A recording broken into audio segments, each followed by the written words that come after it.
Oh, thank you. Thank you very much.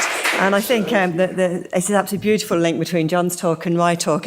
Actually, we could finish now really and say if we had a healthy and balanced diet and maintained a healthy weight throughout life course, we'd be in a very good place.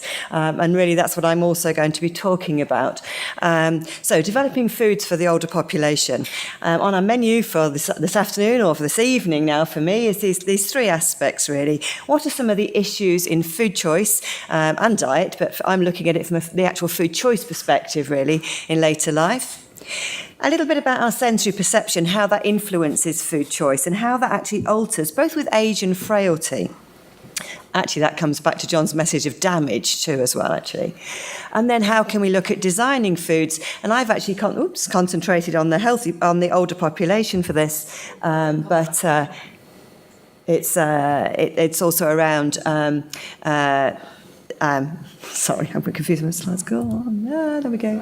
Thank you. Designing foods for the older population, which might sound as if it's initially perhaps at odds slightly with what John was saying, that we should be looking at designing foods for healthier age, which I would totally agree with. But there is also, which I think you also alluded to on your last few slides, there is actually potential for the older age group as well to develop products more specifically for that age group. So I think this, in my mind, I like to see this as very simply as a sort of an under and over debate. And this is where if we can maintain a healthy weight through a healthy diet, then we wouldn't continuously be in this under and over debate. But what do I mean? So the problems can result from obviously both under and over nutrition. And we tend to perhaps focus initially on diet-related diseases that may result from overnutrition, obviously, or an unbalanced diet, an unbalanced intake. And this, of course, can lead to problems such as diabetes, coronary heart disease, cancer, and as was alluded to earlier. However, actually, a lot of older adults in a Western population actually suffer from malnutrition as well. Now, this can be total undernutrition or can be due to nutrient deficiencies. So I also, in my talk, I'm going to particularly focus on that area.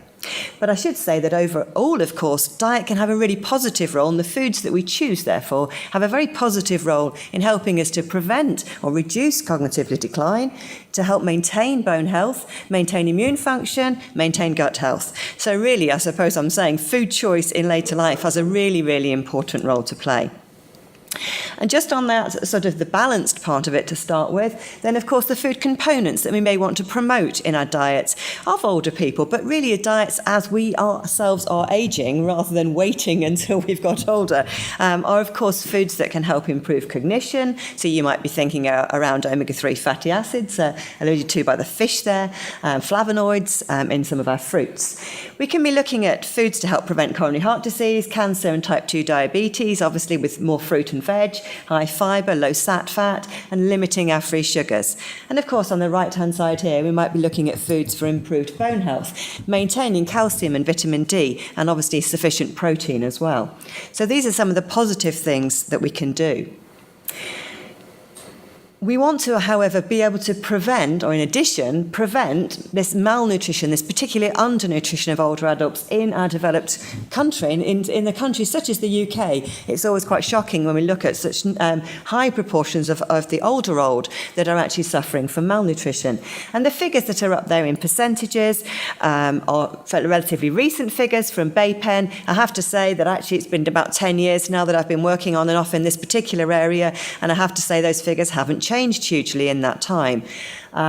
Of course, there's many reasons that have an impact on malnutrition in older adults. So don't start assuming that everything I might say about sensory and food choice later is the reason. Of course, it's clearly not. There's lots of social and other reasons that have a huge impact on malnutrition in older adults.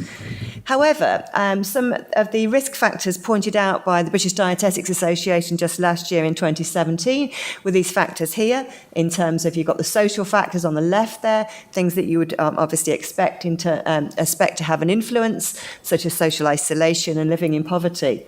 You also have physical contributing risk factors and medical risk factors as well. Now, I'm a sensory scientist, so clearly, and a food scientist, so clearly some of the things that I would be interested in would be this one in the middle here, in terms of both loss of appetite and some of that loss of appetite being due to changes in loss of taste and smell with age as well. I hasten to add, I don't actually agree that loss of taste and smell is the only thing affecting appetite either, but they've been grouped together there in the BDA risk factors. Oh, sorry. So I'm going to take just a few of those, though, and just whiz us through them. So one thing is that taste certainly does change with age and with health, though, not just with age. If we look at age, back in 2012, we did a systematic review. There's lots of studies that we looked at. Only 23 provided sufficient data for the meta-analysis. And clearly, the consensus was that taste detection thresholds, that's how much of something do you actually need to taste it's there, that threshold increases with age. We all need more of something to taste as we get older than we did when we were younger. But more importantly, perhaps, because that's just can you actually taste it, perhaps more importantly is that of those studies, the majority of them that had looked at, and if you were to rate the intensity actually in a real food at real levels, would it be lower? And yes, it is. So a food that is salty would be less salty to you as you're older than it would when you were younger. This was the data up to 2012, and there's been a big study in Italy in the last few years which actually corroborates this as well and agrees with that data. A little bit of our evidence. I'm just picking out one, which is salt taste. This is salt taste detection thresholds. And I'm just actually showing you here the older healthy volunteers and our older hospital patients. I should say before that the older healthy volunteers have got a higher taste threshold than the younger volunteers. So with age, there is an increase in the salt thresholds. But that increase was nowhere near as substantial as it was as the difference between the healthy volunteers and the older patients, which I think actually comes down to the amount of damage again. What does this mean in real values? Because across the bottom, I've got molarity, which means nothing if you're developing a food product. But let's have a look at that in real values that might relate to a food. And actually, those higher levels there, particularly the red bars of the older hospital patients, that's in the region. The red bar second to the right is 0.11% salt. The patients that have got over the 57 millimolar, that's over 0.3% salt in their food. In other words, some of those patients, a high proportion, will taste absolutely no salt in their meal at all. Not the case with with the healthier older adults. Notice their thresholds are not so high. This is backed up by a nice piece of work from Claire Silman-Ross over in INRA in Dijon, and she really said that this was that the chemosensory loss is really connected with frailty and not just age. So aurasensory decline correlates with dependency, whether that was poor health, more medication, more cognitive dysfunction, etc. So all of those measures you might take of frailty correlated with poorer taste. In this case, you'd also looked at salt taste, and also poorer olfaction as well. And olfaction is indeed a similar story. So in the literature, in the top there, certainly diminished olfaction with age is more common than taste decline, actually. And if you look at adults in the 65 to 80-year-old bracket, then over half of that population will have some olfactory or smell decline in their sense of smell. And it's at 3/4 of adults that are over 80. A little bit of data, just to make that a little more alive for you, is if you just look at that in terms of sniffing sticks, I think I've lost the pointer, never mind. The sniffing sticks there, then actually these are older healthy adults in this case, substantially and significantly higher thresholds with age. And actually the reason I put some caramel at the bottom is because, of course, we need to do this in products as well. So this is looking at perception of caramel flavour retronasally, so when you're actually drinking a milk product. Again, for the older population, they needed much more of an increase in the flavour to actually notice there was a change there than the younger adults did. The story continues, I'm afraid, as well. So in terms of texture, you've got lots of things that can affect your texture perception with age. Obviously, dentition, changes and damage, again, actually, to teeth, clearly, causes an influence on your perception, as does a change in muscle strength as well, which can be, as I've suggested there, in the jaw, but of course, actually, the tongue strength changes as well. I'm not getting a happy story here, am I really? So actually, of course, some of the things that are even worse that perhaps lots of us don't really realise is that actually swallowing difficulties are really common as well. So typically, actually, one in five adults at some point in their life, and generally 1 in 4 older adults, will have some swallowing difficulties. And that becomes much worse if you look at the institutionalised or hospitalised population. And just to complete this happy story, then actually salivary flow also can cause issues. Now, I've given a picture of a very peculiar looking tongue here, but that could be actual xerostomia, so dry mouth syndrome. But actually, all of us tend to actually reduce our saliva flow with time as well. That has an influence on our chewing and swallowing ability. And actually, it can make things seem particularly dry. I'm not showing you the results particularly of this today, but some of our work shows that the products that we would really like lots of people to consume as they're older, and I will show more of what we are doing with foods, is around high protein intake, which is really, really important. But a lot of those high protein drinks to an older adult are more drying in the mouth than they are to a younger adult, because we have a less salivary flow and those proteins are actually sticking to the mucosa on our tongue. It actually makes us feel dry, unfortunately. And yet, these are exactly as I'm suggesting, some of the things that we want to fortify foods with. For example, whey protein. There's lots of evidence to show that whey protein is more easily digested and is absorbed faster, and that it enables much better muscle protein synthesis from whey than it actually does from other protein sources, helping to some extent increase muscle protein synthesis and avoid sarcopenia. So it's something we really, really want to do, but we need to develop products that people will actually consume in doing that. So what can we do then? And I'm just perhaps summarise this in 3 areas. One area I've worked on myself is in the area of taste enhancement and also nutrient fortification. And perhaps the area that I'm going to mention less about in the next slides, but I think it's obviously equally important, is perhaps some texture optimization as well. So where you're particularly looking at muscle and dentition issues, then of course tenderization of products that are easier to chew. If you think about meat, is particularly important. And actually this little, probably a mistake now as it's there, this little, not meant to walk around, this slide here, where the red line here, this is actually drinking of a protein fortified beverage over time. And what you see with the red line is that drying perception really increases over time. So that's the sort of thing that my team would work on trying to reduce as well. So our approach to taste enhancement then, let's check in that first area of taste enhancement has been used to use natural ingredients, because what we cannot do clearly is say, well, your salt levels are higher, let's add some more salt. Obviously that will increase our problems of hypertension no end, and yet we do need to address that potential problem. So we can use things like umami, savoury tastants instead to actually increase the sensory, the taste perception that we're able to get from food.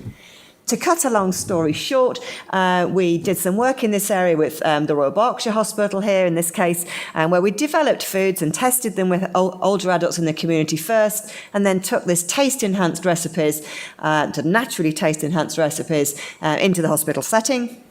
They had an enhanced cottage pie and some enhanced gravy and things. This was a small study and took a very long time to get enough patients consented to the study, so there's very few of them. But there was a clear preference for the enhanced mincemeat, but a pathetically small change in consumption, nowhere near significant. So why am I even showing you this evidence? The reason I'm showing you this evidence is for 3 reasons, I think, really. One is you can get a change in preference, but it can be very, very difficult to get a change in consumption.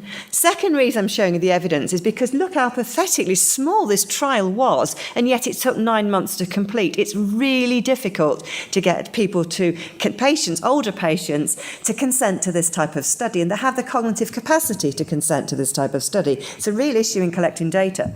And thirdly, the reason is, my goodness, look at how small those consumption levels actually are, and that's actually what we're up against when we're working in a healthcare setting with older adults. Their consumption is very, very low. So is taste enhancement and flavour enhancement effective? Well, it's difficult to demonstrate an increase in intake, but we found an increase in preference, so I'd still say yes.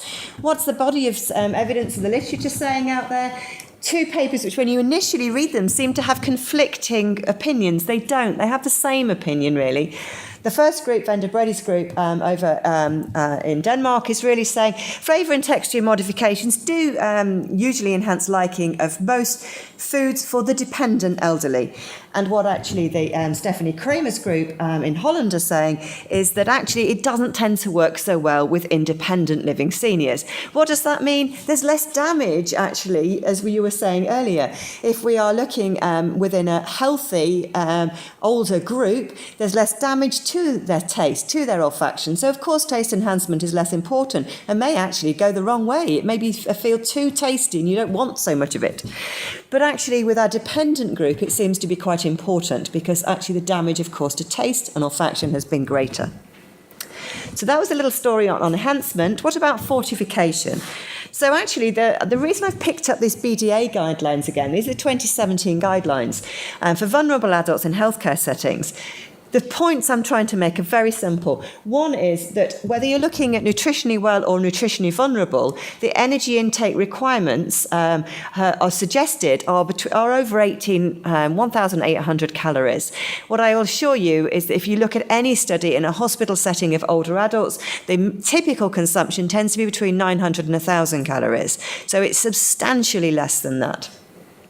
If you look at the protein requirements for the nutritionally well, they are less, as John was alluding to earlier, than they are for the nutritionally vulnerable. So the protein requirements for older adults that have got a pure immune system, that have got a level of frailty or disease, is actually much higher than it is, even though their intake and their appetite is so low. So this is really a problem. Very low appetites actually needing quite a lot of protein. We did something about this actually with the Newcastle group, with Paula Moynihan up in Newcastle quite a few years ago now with Project MatMal, and we developed some products that were nutrient fortified both in macro and micronutrients, and we only published a couple of papers, but there were some more products from that. And actually more recently we've been developing products I suppose, leading on from that work, and with a group down in Southampton with an NIHR project. What we've looked at is fortified products. They're all protein fortified, but overall energy fortified as well. And whether these fortified snacks, I'm calling them because they are in between normal meals, are actually chosen by older patients, whether they're consumed by older patients, and which products were chosen and consumed. This has been at award level because it's been done as an evaluation protocol, which is easier, to be honest, because it means that all cognitively impaired patients could actually take part as well, because it was at award level, not at an individual patient level. So it actually enables us to collect much more data in a short space of time, but allows us also hopefully to build up enough data for a subsequent trial where we are looking at individuals rather than the whole ward as a whole. But in this case, we had protein-fortified soups. These were actually supplied by Appetito rather than being produced ourselves. The colours have gone all weird, but never mind. They're on the top left-hand side. You've got the soups. We've got the ice creams we made up at our pilot plant in Reading. They're all protein-fortified ice creams. And the cakes and biscuits were all made in our pilot plant as well. And again, they may look like very normal. Hopefully, they look like very normal cakes and biscuits, but they are also containing much higher levels of protein. And just some very, very preliminary data from that. What I can really say is that of products offered 3 times a day across 2 wards in each hospital for just 2-week periods, we had 423 products chosen, which was a great success, actually, I think, really. The percentage of consumption of the product weights are here. They vary between the type of product. Obviously, soup's more dilute, so you're going to have a larger portion size for soup. But quite high proportions of the products were consumed, very, very high actually for the baked biscuits and ice creams. The mean energy intakes were pretty high. I was very pleased with the protein intakes as well. That's the average protein, the median protein intake of those particular, of each portion of those products. And the liking scores were high as well. So great success initially. But, of course, there's a key potential problem here that this could be leading to. It's absolutely fine if an older adult is going to, in a hospital or nursing home setting, is going to eat our fortified products. It's absolutely not fine if that is going to lead to a problem at the subsequent meal. Now, anecdotally, the ward staff was saying, thank goodness you're here almost, because some of the patients were eating virtually nothing, no matter how much the dietitians had obviously been working with the patients to try to get them to have a sufficient intake. But realistically, we really need to know what's actually going to happen with their satiety post that meal and what's actually going to happen at a subsequent meal to suggest that this is actually a really sensible way forward or not. Okay, so that was my little story around malnutrition, but I don't want to leave it really without just wrapping that up, and let's not actually forget this over debate as well, because I was actually talking about how much our taste and olfaction change with age. Well, of course, this can also lead to problems in terms of sugar, salt and fat intake, in terms of the over debate, the over nutrition as well. So, of course, excess sugar and fat in the diet will lead to high BMI, or can lead to high BMI and type 2 diabetes. Excess salt and fat in the diet can lead to coronary heart disease. So how might food choices changing with age actually increase this risk? Well, as I mentioned, if we're reducing our sense of taste, there can be a tendency with age, if our sense of taste, starts to reduce with age, there can be a tendency to actually use more sugar, use more salt, and to eat more fatty foods. So that, of course, in our journey through life can start to cause a problem. I would say, of course, there's some simple solutions to that, really, which is, of course, the more salty things you eat, the more sweet things you eat, actually the worse you make your thresholds, that you become less and less sensitive, the more high intensity of these things, of foods that we actually taste.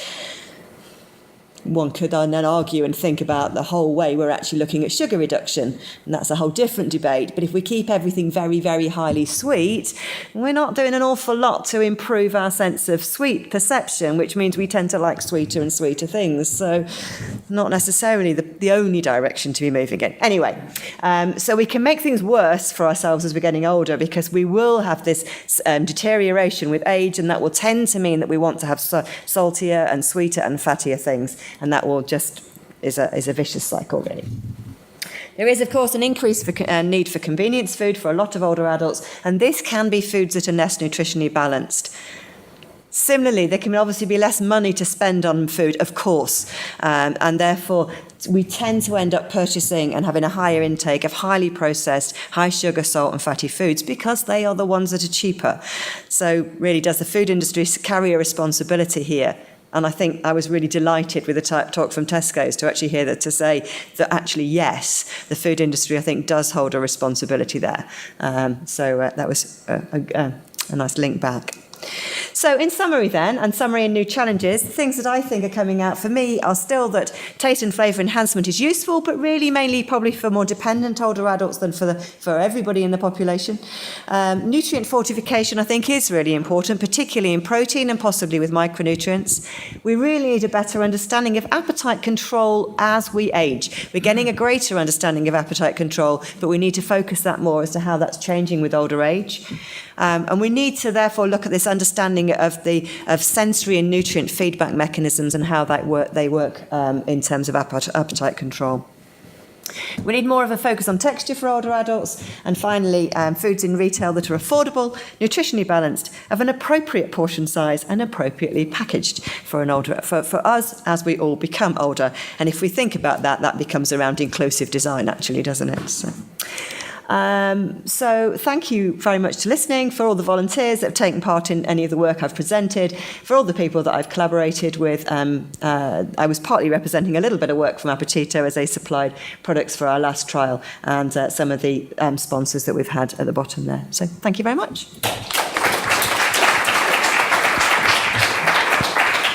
Thank you very much, Lisa. Again, we've time for yes, microphones coming. Hello. Yeah, good. Lisa, it was really interesting. We often hear in the industry that it doesn't taste like it used to. Yeah. And I think there's often the analogy of these tomatoes or this fruit or whatever it might be being not as that connection that they had previously, maybe an emotional connection with their childhood. Yeah. Do you think some of your research is actually highlighting that this is actually part of life, and just your perceptions do diminish over time, or do you think as an industry we're not meeting the expectations of consumers as they get older? I would say it's quite difficult to separate the two main influences perhaps there. So actually, of course, we have, I mean, whether you're talking about a crop that has changed with time, which we will do, because as when working with breeders and growers, we do select, obviously, traits in crops to improve yield, for example, which might actually mean that we haven't selected for some parts of flavour where we've actually sort of stressed yield more over flavour perhaps. So it's difficult to say that we haven't actually changed even a plant-based product over time. And of course, within the food industry, in terms of the products that we actually manufacture, we do change them over time from the need to change supplier and for many other reasons, of course. So so those two things do, of course, happen. But then on the other side of it, you've got your expectation may therefore not be met because you have changed. So as a person, you will have also changed over time. So therefore, your memory of something isn't necessarily going to fit. Your expectation, therefore, isn't going to fit the product that you're actually consuming. The thing I would say, though, is you actually need to make quite a change before somebody tends to notice a difference, because we often do our work saying, do you prefer this one or this one? Well, how many times as a real consumer do you actually taste two things together and say, which do you prefer? So your food memory is really important to think about, because your food memory only takes a few cues. It's like one of those diagrams when you kind of have a few lines and you see a picture. Your food memory is very similar, so it almost has to have a misfit. It almost has to not fit your expectations before you notice a difference. So subtle changes probably aren't the cause for saying it doesn't fit what it isn't like it used to be. I think, unfortunately, it's a combination of all those factors. Yeah. Isn't it just that old people own more? What a shocking thing to say. Actually, do you know what? I'm sorry, but I have to totally disagree with you on that point, because one of the things we really, or perhaps it's our volunteers, one of the things we really struggle with is all our older volunteers that come through, and majority of our patients that come into our studies are so nice to us that they give us high scores for everything. If you try and get liking measurements for older volunteers in comparison to my younger volunteers, will definitely tell you if they've got a low liking. My older volunteers are going, oh, that's lovely, I'll give it a score of 8. Not at all helpful when you're doing research. So I would say they don't tend to moan. Another question. Thanks, Lisa. That was really interesting. But you touched on inclusive design. I'm just wondering whether, in the future, whether changing the way we look at health claims will be helpful in that, because obviously you can't put a sticker on saying for old people. Absolutely. I know. That's a whole minefield. Which of any of us, first of all, is ever going to say that we're getting older or that we are old? And secondly, which of us is ever going to buy a product that's marketed because it's marketed to an older person? So clearly, that's an issue. Now, what can we do about that? I mean, the things like, there's really simple things that in terms of packaging that I notice as I'm getting older is that my eyesight's absolutely appalling in comparison to what it used to be. So I get really irritated by not being able to read things on a pack, and that's at my age. What am I going to be like when I'm my mother's age? So the simple things that, of course, we could be doing that are inclusive and better for everybody, if we can actually read things, surely that's an improvement. But the health messages is really important, and I don't know how we answer this, because certain things that we end up with a mindset of something that's a healthy food or an unhealthy food, and it isn't. It's around a balanced diet and a healthy diet. Now, when you're looking at, if you're talking to an older adult who's actually suffering from protein and energy and malnutrition, they will still tend to think of a snack product. The very fact that it's called a snack product is it's unhealthy and they shouldn't have it. So, yes, of course, things like the traffic light systems really help to give a simple pictorial understanding of what's high and low in saturated fat, for example, and that, of course, helps. But how do we sort of almost slightly move from there into what's a healthier product for you? And that personalised nutrition approach is going to be difficult to see how we can manage that and how we can get a really simple message across to people that's important for them as an individual. I don't, unfortunately, have an answer, but I think it is a big challenge, yeah. Good debate over a glass of wine. Oh, yes, that's a good idea. Thanks once again, Lisa. Thank you.